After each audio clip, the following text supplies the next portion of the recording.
Assalamualaikum warahmatullahi wabarakatuh. Kepada yang terhormat dosen pengampu mata kuliah kajian prosa fiksi yakni Ibu Verina Meliasanti, SS MPD. Sebelumnya izinkan saya untuk mempresentasikan hasil analisis unsur intrinsik tokoh utama aku dalam cerpen Seharusnya Yayan Pulang Malam Itu karya Mostabit Hussein dengan teori kajian teori psikologi sastra. Perkenalkan, nama saya Sekar Tiara Nabila dengan NPM 231063108136 dari kelas 3B. Sini saya akan membacakan latar belakang dari cerpen Seharusnya Yayan Pulang Malam Itu menggambarkan konflik keluarga yang dipengaruhi perbedaan keyakinan dan trauma.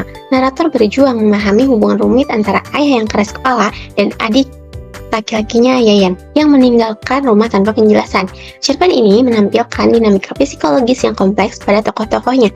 Pendekatan psikologi sastra dengan menggunakan teori Freud tentang ego dan superego dapat digunakan untuk menganalisis konflik batin dan perilaku karakter yang saling mempengaruhi dalam mengungkapkan keadaan mental mereka. Sini saya mengambil dua rumusan masalah untuk analisis tersebut, yakni bagaimana unsur-unsur intrinsik yang terdapat pada cerpen Seharusnya Yayan Pulang Malam Itu karya Mostabit Hussein. Yang kedua, bagaimana masalah psikologis yang terkandung dalam cerpen Seharusnya Yayan Pulang Malam Itu. Selanjutnya ada pengarang dan karyanya. Mostabit Hussein adalah seorang penulis cerpen. Beliau adalah santri Pondok Pesantren Anukoya Lubangsa, Sumeneb, Madura, Jawa Timur. Beliau juga aktif di Lembaga Muara. Mostabit Hussein juga anggota komunitas Cinta Nulis Lubangsa Selatan. Novel Seharusnya Yayan Pulang Malam Itu salah satu karyanya yang terbit pada 20 Agustus 2003 di koran Tempo. Selanjutnya ada sinopsis cerpen, yakni sebagai berikut. Mostabit Hussein seorang penulis yang merupakan santri di Pondok Pesantren Anukoya Lubangsa, Sumeneb, Madura, Jawa Timur. Selain aktif di Lembaga Muara, beliau juga menjadi anggota komunitas Cinta Nulis Lubangsa Selatan. Salah satu karyanya yang berjudul Seharusnya Yayan Pulang Malam Itu diterbitkan pada 20 Agustus 2023 di koran Tempo. Seharusnya Yayan Pulang Malam Itu karya Mostabit Hussein ini mengisahkan perjalanan batin seorang tokoh yang pulang dari Australia ke kampung halamannya di Indonesia setelah dikabarkan bahwa ayahnya sakit kritis. Tokoh utama Ana dan kakaknya Yayan yang sudah lama pergi ke Australia dan komunikasi buruk dengan keluarganya. Perjalanan kehidupan Ana dipenuhi permasalahan, ditambah ayahnya adalah seorang tabib yang tidak percaya dengan pengobatan medis. Ayahnya lebih percaya dengan pengobatan tradisional. Banyak sekali permasalahan di dalam keluarga ini. Di antaranya masalah kesehatan ayah, ditambah lagi dengan ketidakhadiran Yayan yang tidak kunjung pulang, yang menjadikan beban emosional dan luka untuk Ana dan ibunya. Di tengah gempuran masalah, Ana selalu berusaha untuk menghubungi Yayan. Ana sangat berharap Yayan bisa pulang ke rumah untuk meminta maaf yang terakhir kalinya kepada ayah. Tapi sayangnya usaha Ana itu sia-sia. Yayan tidak bisa kembali, membuat Ana merasa frustasi dan sedih. Cerpen ini menceritakan kerumitan dalam hubungan keluarga, penyesalan, kehilangan, dan menceritakan seorang ayah yang menjadi tabib menambahkan nuansa budaya dan spiritual yang mendalam. Akhir cerpen ini meninggalkan pembaca dalam ketidakpastian, menggambarkan kesedihan dan harapan yang tidak terpenuhi saat ayah menunggu kehadiran Yayan yang tak kunjung datang. Selanjutnya di sini ada subjek dan objek penelitian yang saya gunakan, yaitu dalam penelitian ini, subjek penelitian merujuk pada kelompok atau individu yang menjadikan fokus penelitian. Juga dikenal sebagai pihak yang memberikan data atau informasi yang diperlukan. Sementara, objek penelitian adalah variabel, fenomena, atau masalah yang ingin dipahami atau dijelaskan. Jadi, subjek penelitian dalam penelitian ini adalah cerpen yang terbit pada 20 Agustus 2023 di koran Tempo. Cerpen tersebut adalah yang berjudul Seharusnya Yayan Pulang Malam Itu. Selanjutnya saya akan menjelaskan analisis unsur intrinsik yang terdapat pada analisis Seharusnya Yayan Pulang pada malam itu. Analisis unsur intrinsik pada tema cerpen Seharusnya Yayan Pulang Malam Itu. Tema utama cerpen Seharusnya Yayan Pulang Malam Itu adalah hubungan keluarga yang rumit dan penyesalan. Cerita ini menggambarkan konflik antara ayah yang memegang teguh pengobatan tradisional dan anak-anaknya yang lebih modern, khususnya Yayan, yang akhirnya meninggalkan rumah karena perbedaan pendapat antara ayah dan Yayan. Konflik ini memutuskan hubungan mereka. Penyesalan muncul melalui tokoh anak yang merasa tidak bisa memperbaiki hubungan ayah dan Yayan, terutama saat ayah semakin sakit. Berikutnya ada analisis unsur intrinsik pada alur cerpen seharusnya Yayan pulang malam itu. Alur cerpen seharusnya Yayan pulang malam itu bersifat maju linear dengan beberapa kilas balik. Plot cerita dimulai dengan situasi A, di mana ayah tokoh utama, anak, semakin kritis dan anak baru saja pulang dari Australia. Masalah muncul di bagian B ketika Yayan, adik anak, tidak kunjung pulang meskipun ayahnya sedang sekarat. Pada tahap racing action, bagian C, konflik semakin jelas dan ketegangan meningkat karena Yayan sulit dihubungi. Di bagian D, klimaks terjadi ketika ayah meninggal dan Yayan tetap tidak pulang. Cerita berakhir dengan penyelesaian E, di mana ayah sudah meninggal dan Yayan tidak kunjung pulang ke rumah. Selanjutnya di sini ada analisis unsur intrinsik pada latar cerpen seharusnya Yayan pulang malam itu. Pertama ada latar tempat utama adalah rumah. Latar yang mereka gunakan itu tidak jauh dari rumah. Tempat anak kembali setelah mengetahui ayahnya sakit keras. Nah, yang kedua itu ada latar waktu fleksibel, bergerak antara masa lalu dan sekarang. Dengan banyak kilas balik yang menggambarkan dampak kepergian Yayan bagi keluarga. Nah, yang ketiga ada latar sosial budaya yang menggambarkan ketegangan antara tradisi dan modernitas, terutama dalam sikap ayah yang teguh pada pengobatan tradisional. Sementara anak-anaknya mulai mempertanyakan hal tersebut. Latar budaya mencerminkan kepercayaan ayah pada pengobatan alternatif dan mistis yang mempengaruhi kehidupan keluarganya yang menjadi konflik keluarganya karena adanya perbedaan pendapat.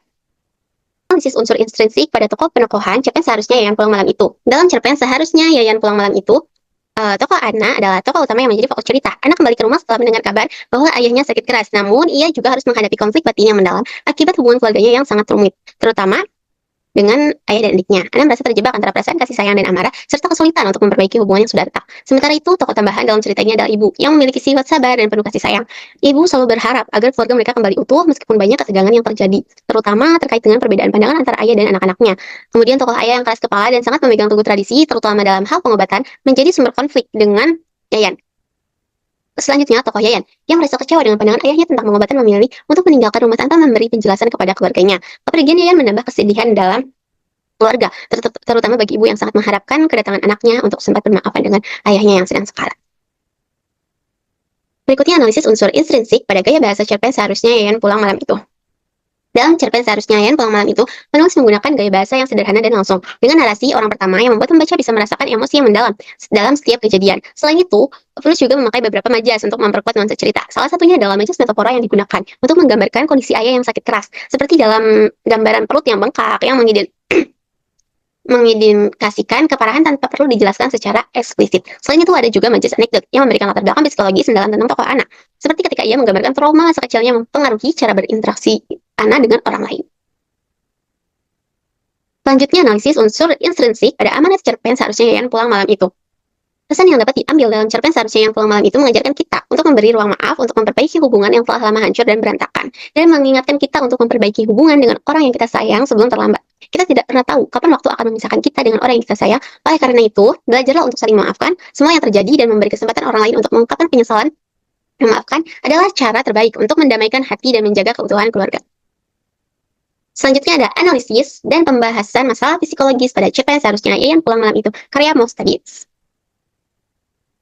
Apa itu psikologi sastra? Psikologi sastra adalah suatu pendekatan studi sastra yang melibatkan analisis tokoh dan peristiwa dalam karya sastra menggunakan teori dan konsep psikologis. Psikologi sastra adalah suatu bentuk studi sastra di mana penulis dan pembaca sastra mempelajari dan menganalisis sastra melalui rangka konseptual dan perspektif psikologis yang berbeda.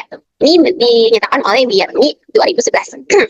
Kemudian juga dijelaskan oleh Mindrop tahun 2013. Terdapat salah satu aspek dalam sebuah karya sastra yang sangat berperan penting dalam menghidupkan kembali konflik dalam karya sastra itu sendiri, yaitu psikologi sastra merupakan jurusan sastra yang mempelajari karya sastra dari sudut pandang psikologi. Prinsip ini mendukung analisis konflik internal dan motivasi tokoh fiksi. Selanjutnya di sini adalah analisis kepribadian. Aspek penting dari kepribadian yaitu terbentuk sejak lahir dan berfokus pada kebutuhan, serta keinginan tanpa mempertimbangkan kenyataan atau dampak buruk. It berfungsi untuk menghindari ketidaknyamanan dan berusaha mencapai kesenangan serta kenyamanan meskipun tidak selalu rasional. Seperti dalam kutipan berikut. Ayah membuat suatu ramuan dan aku ingat hindari membantu membuatnya. Segelas minuman tersebut dari madu dan belimil, sedangkan kaki Yayan sendiri tips menggunakan kayu dan perban. Dalam kutipan tersebut, tokoh ayah mengekspresikan keyakinan tentang pengobatan herbal yang lebih baik daripada pengobatan medis. Ia menolak pengobatan dokter dan lebih mempercayai cara-cara tradisional untuk menyembuhkan penyakit. Seperti yang digambarkan dalam proses pembuatan ramuan herbal dan perawatan menggunakan kayu serta perban. Ini mencerminkan dominasi aspek it yang mengutamakan kenyamanan dan keinginan tanpa mempertimbangkan pertimbangan rasional.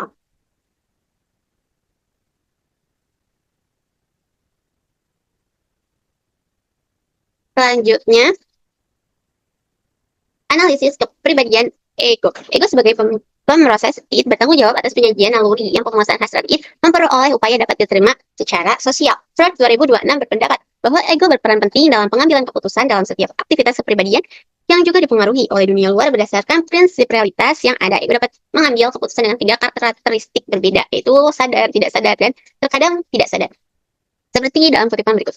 Aku tiba sehari setelah kakakku, Romi, pulang dari Jakarta, sedangkan aku dari Australia. Aku langsung membeli tiket terbang ke Indonesia setelah mendapat telepon dari kakak perempuan yang tidak menikah sampai umurnya hampir memasuki kepala 4. Dan seterusnya. Dalam kutipan tersebut, tokoh utama, aku berusaha menemukan jalan keluar antara keinginannya untuk menyelesaikan penelitiannya atau pulang untuk mengurus ayahnya yang sedang kritis. Pada akhirnya, aku memilih pulang ke Indonesia untuk melihat ayahnya yang sedang kritis.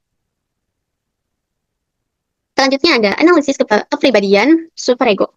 Menurut Freud, 2006, menjelaskan bahwa superego berfungsi sebagai membedakan tindakan baik dan buruk. Pengaruh superego dibentuk oleh lingkungan sosial dan budaya yang melingkupi individu. Dalam cerpennya, sang ayah dan Yayan diperlihatkan memiliki pribadi yang hebat yang tercermin dari sikap dan tindakan mereka yang terungkap dalam cuplikan cerita berikut. Saat Yayan meninggal ke rumah, dia baru lulus SMA dan aku masih duduk di bangku kelas 5 SD. Dia pergi dengan meninggalkan sepucuk surat di atas meja belajarnya. Dan seterusnya. Selanjutnya ada analisis emosi dan ketegangan keadaan emosi tokoh utama. Tegangan emosi dan tokoh utama, yaitu pertama ada rasa tanggung jawab. Tokoh utama aku memiliki tanggung jawab yang begitu besar. Dia meninggalkan penelitiannya di Australia, pulang ke Indonesia untuk menjenguk sang ayah yang sedang sakit keras. Kemudian frustasi. Tokoh utama mengalami kesedihan yang mendalam karena sang ayah sakit dan melihat keluarganya hancur berantakan karena kepergian Yayan. Tokoh utama aku merasa frustasi karena tidak bisa menyelesaikan konflik tersebut. Tokoh utama sangat merasa bersalah. Yang ketiga ada perasaan tidak berdaya. Tokoh utamaku merasa tidak berdaya karena tidak bisa mengubah keadaan keluarga mereka kembali. Ini menambah beban emosional di dalamnya. Kemudian ada analisis emosi dan ketegangan tokoh utama. Yang pertama adalah konflik keluarga. Tokoh utama berada di tengah ketegangan antara berbagai anggota keluarga, terutama antara ayah dan saudara kandungnya. Konflik ini menimbulkan suasana tegang dalam berkeluarga mereka. Yang kedua ada konflik internal. Tokoh utama harus memahami keluarganya dengan prinsip-prinsip keyakinannya yang berbeda. Yang ketiga ada pertentangan nilai. Ketegangan juga datang dari perbedaan nilai antara pengobatan tradisional yang dipegang teguh sang ayah dengan pandangan modern yang dianut tokoh utama setelah ditinggal di luar negeri. Lalu ada analisis emosi dan ketegangan penyesuaian diri pada tokoh utama.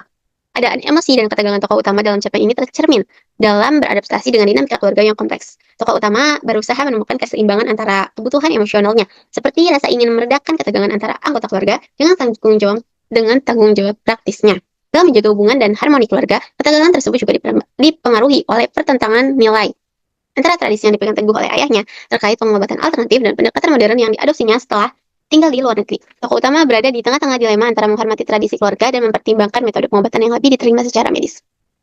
Selain itu, keadaan emosional tokoh utama tercermin dalam perasaannya terhadap anggota keluarga yang tidak hadir atau kurang mendukung, seperti kakak yang tidak pulang kalau ayahnya sakit. Ini menambah beban emosionalnya, karena ia merasa bertanggung jawab untuk menjaga harmoni keluarga meskipun menghadapi tantangan yang kompleks dan kadang membingungkan. Simpulan dari analisis tersebut yaitu, cerpen Seharusnya Yayan Pulang Malam Itu karya Mas Adit Hussein menggambarkan antara nilai-nilai tradisional yang dipegang teguh oleh sang ayah dan pandangan modern anggota keluarga lainnya, terutama Yayan. Tokoh aku sebagai narator sekaligus protagonis merasa terjebak antara kewajiban keluarga dan cita-cita pribadinya untuk menjelajah ke luar negeri melalui teori psikoanalitik Freud. Kepribadian aku dapat dianalisis berdasarkan 3 aspek utama. Ini mencerminkan keinginannya untuk mengejar mimpi di luar negeri. Ego berperan sebagai mediator yang membuatnya menyeimbangkan keinginan pribadi dengan realitas keluarga, sehingga ia memutuskan pulang ketika ayahnya sakit. Sementara itu, superego mempengaruhi tokoh aku melalui dorongan moral untuk menghadapi konflik antara tradisi dan modernitas, serta menunaikan tanggung jawab keluarga. Dalam proses ini, tokoh aku mengalami perkembangan emosional yang mendalam. Ia belajar menghadapi tanggung jawab besar terhadap keluarga, kesedihan tes ketidakharmonisan dan frustasi akibat harus memilih di antara nilai-nilai yang bertentangan. Analisis ini menunjukkan bagaimana sastra dapat merefleksikan kompleksitas manusia sekaligus menggambarkan dinamika keluarga dalam kehidupan sehari-hari. Terima kasih. Sekian presentasi yang dapat saya tampilkan. Mohon maaf jika ada kata-kata yang salah atau kurang sempurna. Wabillahi taufiq wal hidayah. Wassalamualaikum warahmatullahi wabarakatuh.